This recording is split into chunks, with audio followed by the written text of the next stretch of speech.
Taraga makan udang. Bun, Ya ambil bang. udang sih sayang. Oke bang.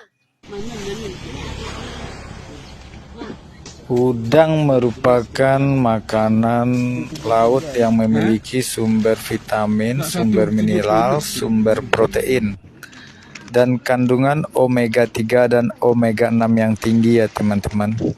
Udang ini rendah kalori ya teman-teman ya. Jadi zat besinya ada. Habis itu ada beberapa lagi manfaat udang: menjaga kesehatan jantung, meningkatkan daya ingat, kesehatan tulang dan gigi, sistem kekebalan tubuh, dan mencegah anemia ya teman-teman ya. Masa udang nih daerah.